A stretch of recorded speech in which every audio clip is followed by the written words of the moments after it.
오늘 보여드릴 내용은 리프트업 테스트입니다. 우리말로 표현을 하자면 등떼기 검사 정도로 표현이 되겠고요. 거버가 개발한 리프트업 테스트는 서브스카플라리스 머슬의 손상을 확인할 수 있는 아주 신뢰도가 높은 검사 방법입니다. 그림을 보고 서브스카플라리스 머슬의 모양을 살펴보도록 하겠습니다. 자, 이 서브스카플라리스 머슬, 이게 이 스카플라의 안쪽에, 몸 안쪽에 있는 겁니다. 그래서 몸 뒤에서는, 등 뒤에서는 이 부분을 만질 수 없는 근육이죠. 이 근육이 견갑 하와에서 기시에서 쭉 갑니다. 위팔뼈 작은 결절에 붙습니다. 자, 이 로테이터 커프 머슬 4개 중에서 3개는 큰 결절에 붙습니다. 여기 고랑 보이시죠? 이 고랑이 위팔 두 갈래근 긴 갈래가 지나가기 위한 고랑인데, 이 고랑을 기준으로 해서 바깥은 큰 결절이고 안에는 작은 결절입니다. 나머지 3개는 여기 붙는데 서브스카플라리스 머슬만 작은 결절에 붙는 거예요. 이 작은 결절에 붙는 게 기가 막힌 비밀이 숨어져 있습니다. 그야말로 신의 한 수입니다. 제가 이 어깨 관절을 강의할 때는 항상 이 로테이터 커프 머슬이 자기의 임무, 이 팔을 돌려주는 자기의 임무 외에 중요한 게 하나 더 있다고 했습니다. 바로 휴머럴 헤드가 탈구되지 않도록 감싸고 있는 역할을 하고 있습니다. 자, 이 로테이터, 자, 이 글레노이드 캐비티, 이 공간이 이렇게 크게 감싸고 있지 못하고 요만큼만 감싸고 있습니다. 근데 이 구상관절이 360도입니다. 어깨관절이.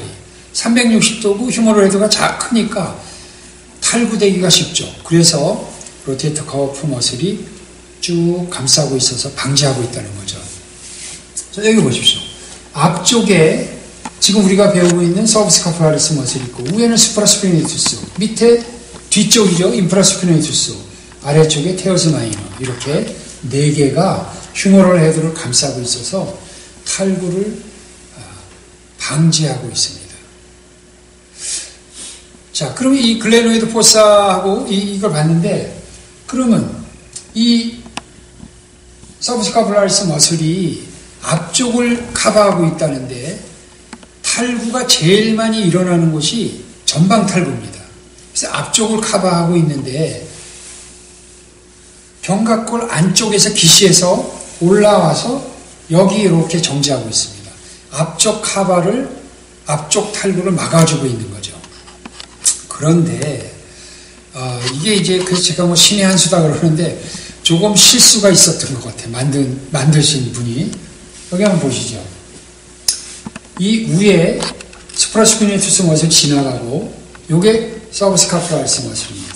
그런데 요 부분, 요게 이름을 보면은 로테이터 인터벌이에요. 로테이터가 없다라는 공간인 거죠. 바로 이 부분으로 앞쪽 탈구가 이루어지는 거예요. 탈구가 앞으로, 뒤로, 아래로 뭐 2방향 이상 하는 다방향 이렇게 구분이 되는데, 앞쪽 탈구가 제일 많습니다. 그 제일 많은 앞쪽 탈구가 바로 여기서 이루어지는 거예요. 조금만 더 위로 올라갔으면 앞쪽 탈구가 없는데, 원래 이 서브스카플라리스 머슬의 본연의 임무가 뭡니까? 위팔을 메디얼 로테이션 시켜주는 이런 작용을 하는 거예요. 그러니까 이 작용보다 오히려 앞을 커버하는 게 더 중요할 수도 있겠습니다. 자, 그러면 리프트업 테스트를 한번 해보도록 하겠습니다. 선생님 오시죠. 네. 리프트업 테스트는 환자가 손을 등 뒤에다 댑니다. 자, 등 뒤에 댈 때 이 손이 골반 쪽에 위치하면 안 됩니다. 골반 위에 위치해야 됩니다. 그리고 어깨가 놀지 못하도록 치료사는 어깨를 고정시킵니다. 고정시킨 상태에서 환자한테 능동적으로 이 손을 띄워보라고 합니다. 자, 한번 띄워보시죠. 자, 이렇게 떨어지면은 정상입니다. 근데 이게 떨어지지 못하고 여기서 뛰지 못하면은 리프트 테스트의 양성 반응이죠.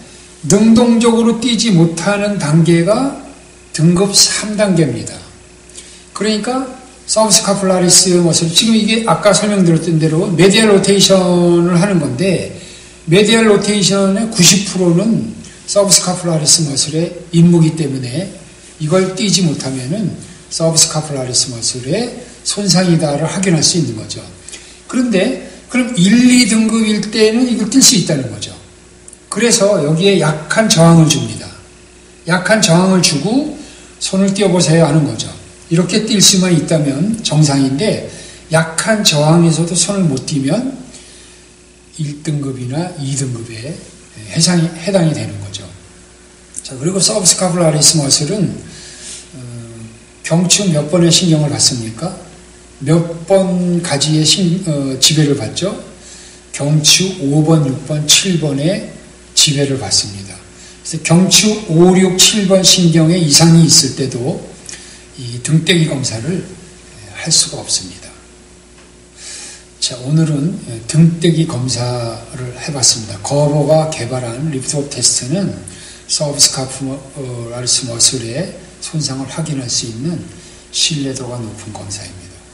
경청해 주셔서 감사합니다. 수고하세요.